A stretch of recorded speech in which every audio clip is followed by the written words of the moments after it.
I'm going to do a video here on using this vinegar, this cleaning vinegar, to clean some relics. Gun Geek was doing a few videos. He was cleaning up some of the old tools that he had picked up, and he was dunking them and then cleaning them off with wire brush and that. And so I have quite a few of these relics, and they're pretty hard to clean because they're quite brittle. I've used electrolysis before, and the electrolysis, it's hard to set it up. Like, if you touch it at all, sometimes it'll stop working. I mean, unless you have an actual electrolysis tank or something. And I should apologize for any background noise because I'm outside, but just ignore that. Anyways, the electrolysis also on these parts, these really brittle parts, these small things, it sort of, it makes them even more brittle, and I really don't like doing it. It does clean them relatively fast though, but but what Gun Geek mentioned about using this vinegar, and actually it's very good for these parts. You have to leave them in the solution for a longer time, but I think the results are better. It seems to be easier on the metal. Like, it doesn't really make them brittle or destroy the metal. So I've got a couple things dunking here. It's mostly vinegar and then just a little bit of water just to fill it sort of to the top. The stuff I'm using is this stuff here. It's just what I could find, and it's 10%. That's all you really need to, it doesn't matter who makes it, just as long as it's like 10%. And this piece here, I had this in one of the bottles for quite a while, and it was completely covered with rust. You could see on the inside how deep that rust was, and then after dunking it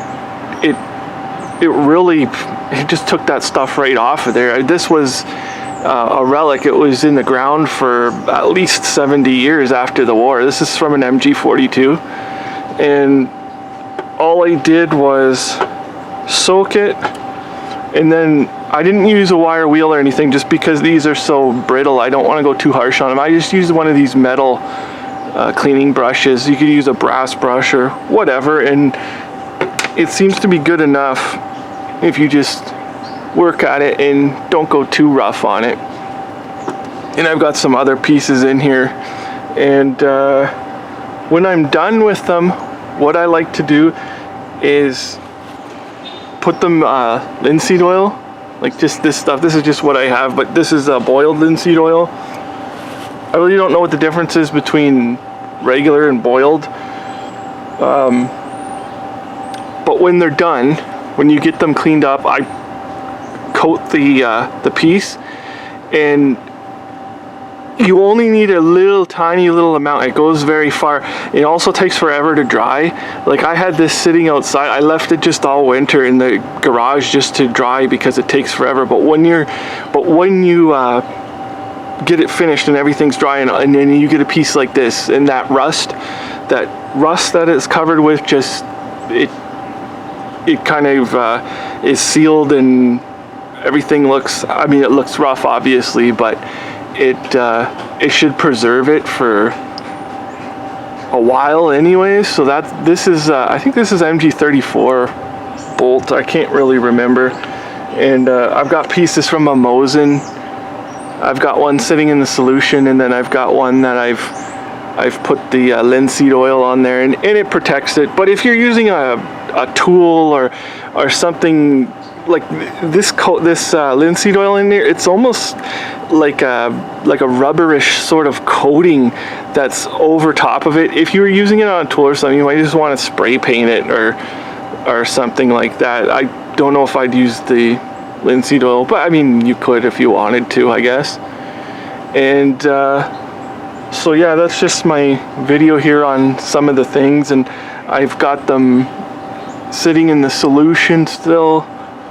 Like this one here, you can see how heavily corroded it is. It's a spur, and I just leave it in there. and you can see there's like a skin almost on top of the solution, but it seems to be working. And so anyways, that's just wanted to do a little video on this. And you can check out Gun Geek's videos. He's got a couple of them up there now. So thank you for watching.